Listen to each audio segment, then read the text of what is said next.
You're very welcome to another episode of the Scaling Your Business podcast. On this episode, I'm joined by Caroline McEnery. Caroline, you're very welcome to the show. Thanks, Rian. Delighted to be chatting to you. Chuffed to have you. For those listening, Caroline is the owner and MD of the HR Suite. Caroline, typical fashion of this show, focus more on the person than the business. We're going to go back to chapter 1 and work our way from there. So, first question is, you grew up in Kerry. Have you got any favorite or standout memories of your childhood in Kerry? I suppose I was lucky enough to live in Ballyheigue, so it's next to the beach. So for me, a lot of our childhood was spent at the beach when the weather seemed to be finer back then. So for me, I suppose we had a small farm. We were all busy kids that we all got jobs to do. So, you had to collect the cows, milk the cows, pick the spuds, do all those kind of jobs. So I suppose for me, my dad was very much about you kind of earn your pocket money. I loved reading. So for me, there was a secondhand bookshop in Tralee, and I used to save the money to buy the books, return the books to buy more books. So they're probably the ones that kind of stand out most. Our grandparents would have lived very much as part of our lives as well. And for me, I suppose they had brilliant sayings. And it's only now, years later, when I work in HR and I work so much with people, that a lot of those are probably constantly things that I use now.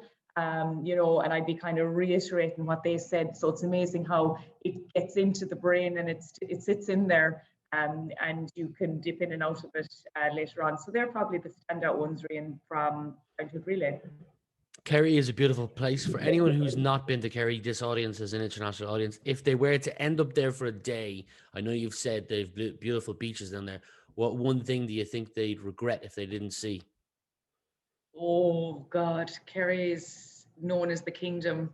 And I suppose for me, any little pocket of it is stunningly beautiful. But I suppose for me, the North Kerry coast, where I'm from, Ballyheigue, it's just breathtaking. Next stop, America, and like I think as well, we're all so busy now rushing that if I was there for a day, I would do one thing and soak it in rather than trying to do the Ring of Kerry in a day and you're kind of going, oh my God, that was amazing, but you haven't soaked in the amazingness. So I think slowing down, I think soaking stuff in more, and maybe doing, like there's a gorgeous drive around Kerry Head near Ballyheigue where I'm from. There's a gorgeous golf course, both Tralee and Ballybunion are shouldering Ballyheigue Beach. So it's spectacular. And I think a dip in the ocean with that salt water is also a gorgeous thing to do, and a gorgeous walk to the Black Rock to dry off afterwards. So those kind of things I think would be fabulous. But then we've Dingle, we've Killarney. There's loads more as well. So ideally, Rian, I'd encourage them to come for at least a week or two. Living the dream down in Kerry. Living the dream. Living the dream. Your grandparents, you touched on them, and you said you grew up on a farm. Who do you think inspired you most or had the biggest impact on a young Caroline when growing up? I think my parents worked really hard, in terms of education was very important to them, and ensuring that we all got as good an education as possible. And they would have instilled that very early in us. I mean, we went on a bus to school, they dropped us to the bus, they had to get up early to do that. They had to work hard to earn the money to be able to do that. And I think that was one big influence in terms of the working hard piece. And also, I suppose, the fact that my mom used to say, sure, you can be the president of Ireland. That concept of, sure, you can be anything once you dream it, once you work hard, you can be it. And I mentioned my grandparents, but my grandfather, he would have been very inspirational in terms of, he had a fabulous personality. He really got on fabulous with people. People loved him, and he saluted everybody on the road. So he'd collect us from school in a tractor, and he'd be saluting everybody. And you'd say, Granda, who's that? And he'd go, I don't know, but they could know me. So that concept of, what is emotional intelligence now, and all the theories of Dan Pink and all that outline, that innate ability to build connections and have empathy, etc. He had it when, we were kids growing up. And we didn't, we just learned that was the way you treat people. And I think that's been really great in my career and just in life in general, to have had that kind of an upbringing, I suppose. Well, shout out to your parents and grandparents. It looked like they did a great job at raising you. A couple of things I know about you before we get into business. You've been to Web Summit in Portugal. You're an Ireland rugby fan. You're a Kerry GAA fan. If we go to Crow Park, we wear the same colours, but we don't support the same team. And you've met Michael D. Higgins in Oris on Uachtaráin. So Yes. what's one thing you're into or curious about that not a lot of people know about you? I suppose I play golf badly. I love the outdoors. I absolutely love the outdoors. And even though I live in Ballyhaig, when I was like, I'd say about 10, I was swimming in the sea and got into difficulty, etc., messing. And as an adult, I went back to learn to swim again. And for me, being able to swim is something I now love, but it's something I'm probably most proud of. It took so long for me to overcome the fear of not being able to get into the water, etc. It was just like, the amount of lessons I went to try and overcome it. And then at Eureka, eventually 6 lessons, sets of lessons, not 6 lessons, 6 sets of lessons later. So I think overcoming that fear of your mind, and this learning to swim again is probably my biggest achievement. And it's probably the thing I'm most proud of. And it's something I'd say, if people knew you were from Ballyhaig thinking you to learn to swim again as an adult, they'd be going, what? So I think they're probably 2 things that people maybe don't necessarily know that I'm quite proud of. Well, respect you for learning to swim again. That's pretty cool. You get to enjoy the beautiful beaches of Ballyhaig. You've mentioned Ballyhaig 3 times now, and that's where I want to start. You said you started working in the White Sands Hotel, washing glasses and making sandwiches, and that's where you first got your real love for people, or at least it's what you said on a previous podcast. You said after your leaving cert, you wanted to become a primary school teacher.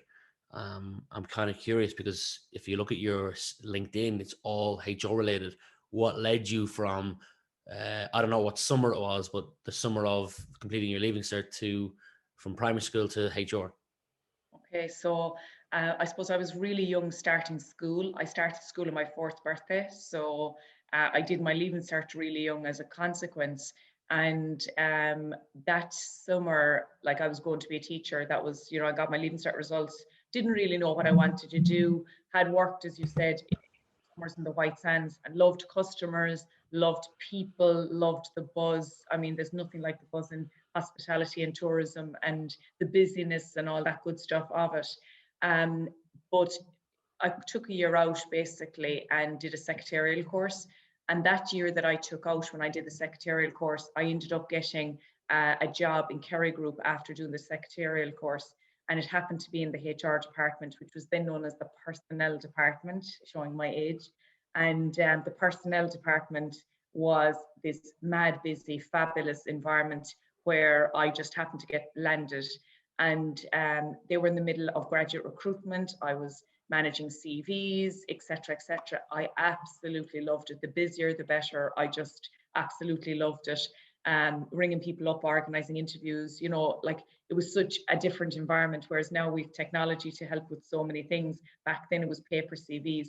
I spent the summer there. I was going back to college that September to do business studies in UL. And Dennis Cregan, this fabulous guy in Kerry Group, basically said, oh, right, okay, is there any option to do it by night? And I was like, yeah, there actually is, etc. And Kerry Group paid for me to do my college by night.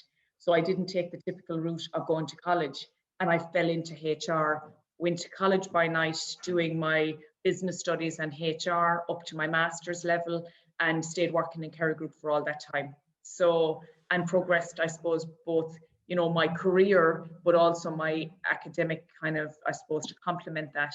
So I feel really lucky. I missed out probably in all the crack one has in college.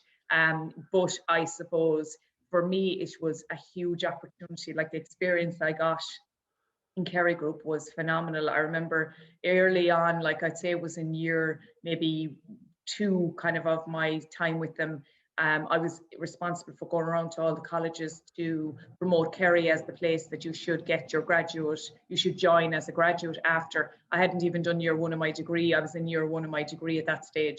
So like I was talking in Pool 2, I remember in UCC, I remember going to Queen's University, UL. Like I was in these amazingly huge halls with a couple of hundred people standing on the stage telling them why they should join Kerry Group. Yet I hadn't even got the degree myself, you know, but like you don't see the fear at that stage, or you don't even think about it. It was just, oh my God, how cool is this to get the opportunity to do it? And that's probably what's kind of stood to me, feel the fear and do it anyway. Well, no one can question your hard work. Maybe it came from being raised on a farm and working those early mornings as well, but you certainly work hard. I can see in your LinkedIn, you've touched on Kerry Group. You also worked for the Garvey Group. What led you to leave the corporate world to start your own business? And did you take any lessons from your time at the likes of Kerry Group and Garvey Group? Oh, massive, massive. I feel that both those companies set me up to facilitate me to run my own business and grow my own business. I suppose I always believed that I would never be a one-man show, because I love HR, I love everything about HR, but I'm not great at sales, I'm not great at marketing, I'm not great at IT, I'm not great at finance. And I knew I needed to build a business that would be able to afford those experts in their areas, so I could focus on growing the business and strategically focused at growing the business, because I love that side of business growth, but also focus on the day job. So huge lessons. I mean, in both Kerry and in Garvey's, it was very much around growth. It was very much around systems to support business growth. It was very much about employing amazing people.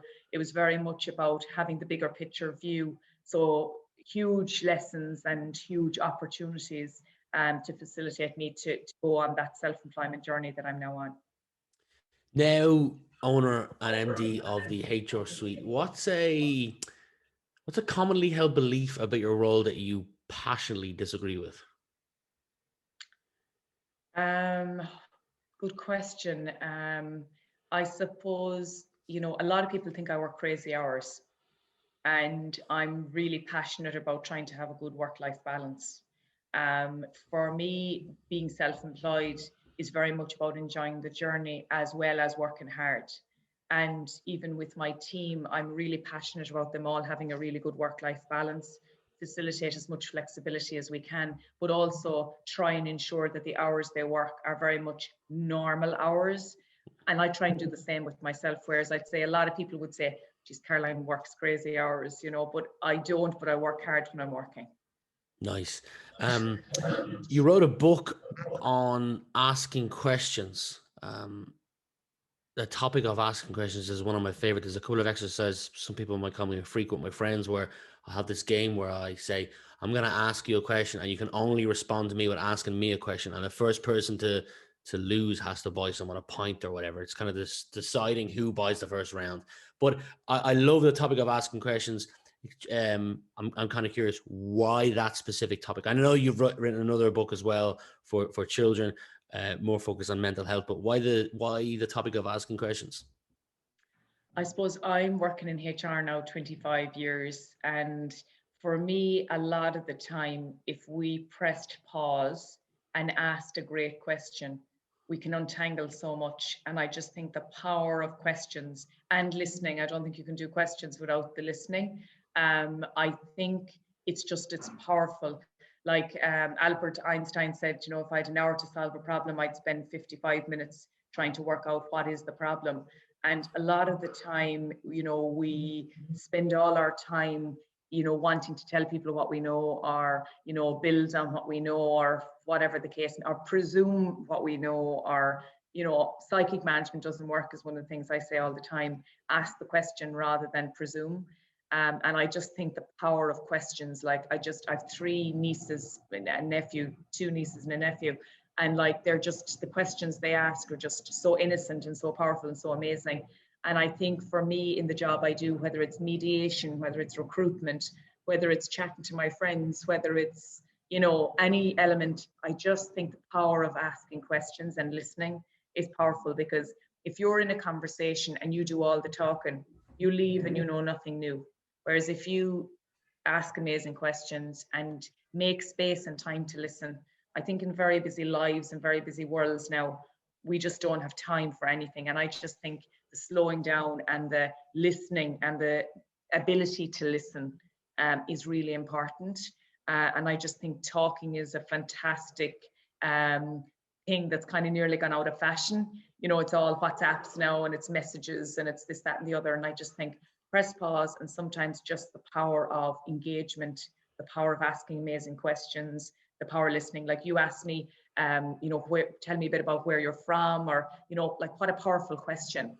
There's so much to that question alone, you know, and I think those kind of things build relationships. So I think questions are powerful, and I could write many more books on questions alone. I'm just so passionate about it.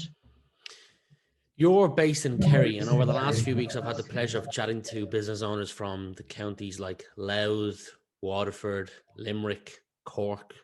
I could add another 4 or 5, but my question is, do you think remote work will continue to improve and potentially see the rebirth of rural towns/villages? So I suppose pre-pandemic, you know, before coronavirus ever came, for me, I suppose I'm passionate about our head office being in Kerry. We also have an office in Dublin, and I live in Dublin, and our clients are scattered right throughout the country. So when I was recruiting the best talent, to me, I didn't mind where the talent was. So we have people based remotely in all over the country, in Nina, you know, in Limerick, you know, all over the place, in terms of this, that was their normal working pre-coronavirus.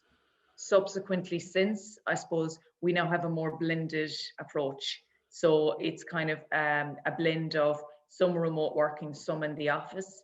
For me, I suppose I think that the hubs around the place are going to be, you know, definitely getting more support. I think for a lot of people, the work-life balance, they've relocated to Clare or Kerry or Wicklow or wherever, and they want to stay there and be able to do the work-life balance. I also think, though, it's important that there's a blend.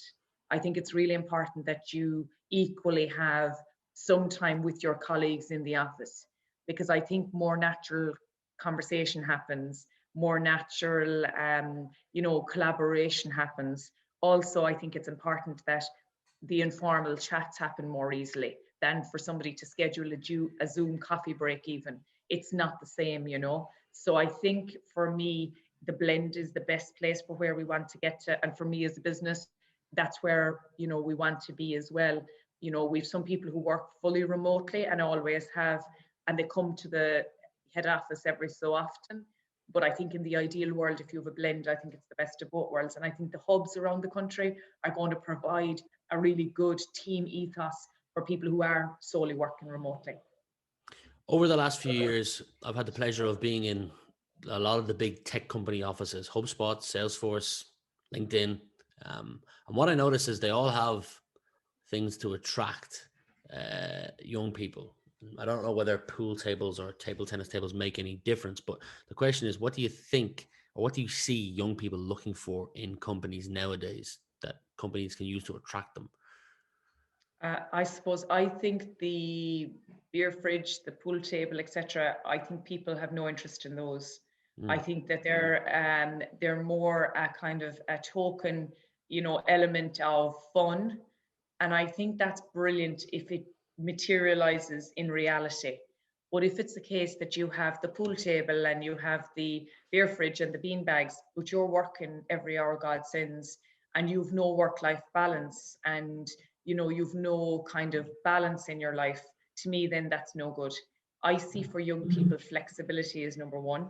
People want to be able to go surfing, they want to go away for the weekend, they want to, you know, do the work, and they want to be able to do it to suit their lives. And that's young people. And as people evolve, then when they've got other things they need to juggle in life, flexibility is still number one. So for me, I'm beginning to see flexibility now, and work-life balance is the number one thing for all, you know, employees. And even though we've lots of legislation, we've a new code of practice around the right to disconnect, and you know, we've all these other things going on. Ultimately, for me, it's It's the ethos and culture of the organization that wants to support, develop, help you learn, and help you bring you on a journey of development and support, but to do it in a challenging but positive way, but to ensure you've the flexibility to make work life really kind of work well for you. You personally, what continues to drive you? I suppose I love learning. I love learning, and I love learning more. I'm doing a chartered director's diploma at the minute, and it's completely pushing me outside my comfort zone because it's got a big fat module on finance. But I'm loving the networking. I'm loving the modules. I'm loving the fact it's testing and challenging me. I suppose in my job, I'm constantly being challenged and tested, and whether that's in my role as an investigator, whether that's in my role as a presenter, whether that's in my role, whatever I'm doing, it's feel the fear and do it anyway, and I try my best to kind of lead a really amazing team in an ethos of, we're there to support, but I want to develop them as well. So for example, I've an amazing girl who's a graduate. She joined us after her co-op placement and finishing her college. And I'm like, you're well able now to start doing an investigation. And by coaching and supporting, it's giving them the confidence. And I get such satisfaction seeing people develop and, achieve more than they thought they could. And that sense of satisfaction. And I suppose I do the same myself. If you Google your name, the most recent articles that come up over the last 18 months, you have provided endless support for people when the virus first hit of what to do, like endless support. So interesting side question is, when airports open again, what's the first country you're going to travel to? I will probably end up going to Marbella or Portugal because they're trips I had pre-booked with friends that we never got to go. But the place I'd love to go most is Boston. My brother lives over there. He's married to Caitlin. Sean and Caitlin live over there, and I would just love, love, love to see them, miss them hugely. Haven't seen them in way too long. So that would be my first holiday that I will book. And that'd be the first place that I'd love to go. Nice. Well, Boston's a great place, and I hope you get out there soon. As mentioned, lots of people have come up with challenges over the last 18 to 24 months, specifically focusing on you and your business. Are there any challenges that you've come up against that you didn't, let's say, account or expect for, and how did you tackle it? I suppose for me, a standout day is the day before Paddy's Day last year, when the government had made their announcement. We were going into lockdown. Fáilte Ireland had contacted me and wanted me to record some videos for their customers and clients in relation to what to do, in relation to communicating with staff, in relation to putting people on layoff, in relation to closing their businesses. And I remember driving into Fáilte Ireland on Patrick's Day going, oh my God, this is really serious. And as a business, I really knew that we needed to strategically kind of look at the blue ocean of, okay, where are we now and what do we need to do to survive? And I suppose we pivoted a lot into the world of training, and that has been our saving grace because there's been a huge need to upskill managers to manage remote workers. There's been loads of new and change, and for an awful lot of people managers, they're brilliant at the day job. They're a brilliant accountant, brilliant engineer, brilliant, IT person. And then all of a sudden, as they get promoted, they get the gift of managing people. And no one has ever given them any training. And for me, it's so important to train people managers. And hence the art of asking the right questions is very much a toolkit for managers to help them navigate that whole employment journey. So I suppose for me, pivoting and really reassessing how are we going to help our clients that are closed, how are we going to attract new business, how are we going to do all of that and manage a team who overnight some of the people became remote. So it's been a year of challenge, no question, but it's been a year of opportunity as well. And I think it's been a great learning journey for us as a business and as a team. Two final questions for you, Caroline. Question number one is, I want you to pretend all your loved ones are safe. I don't know who you live with, any animals, partner, kids. They're all safe, but your house is burning down, and you can only save one item. What one item would that be? Um, Funny, Rian, I suppose there's nothing materially that important for me, to be honest. There's nothing, people are the most important thing in my life. And there's nothing that I would be kind of saying, oh God, I need to bring that with me. Nothing.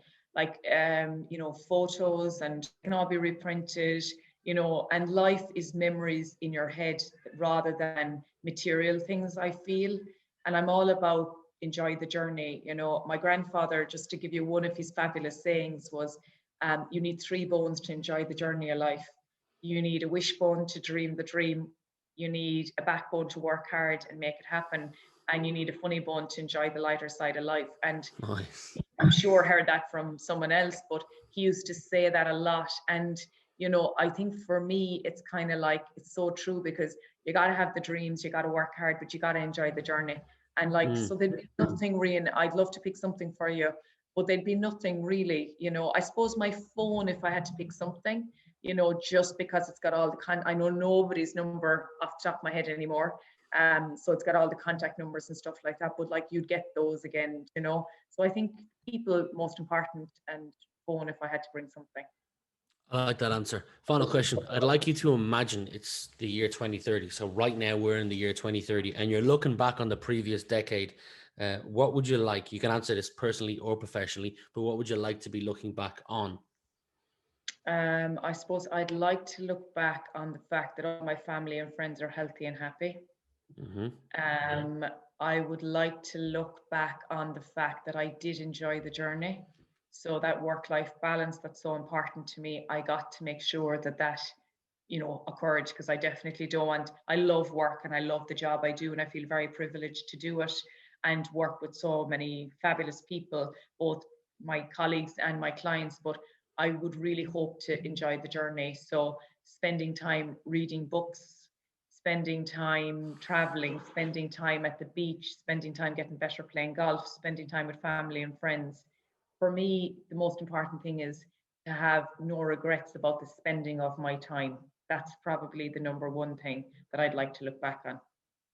Solid answer. We'll leave it there. Caroline from the HR Suite, thank you very much for being my guest today. I've had a pleasure in getting to know a little bit more about you over the last 30, 35 minutes, and I wish you all the best in the future. Thanks, Rian. It's been a pleasure.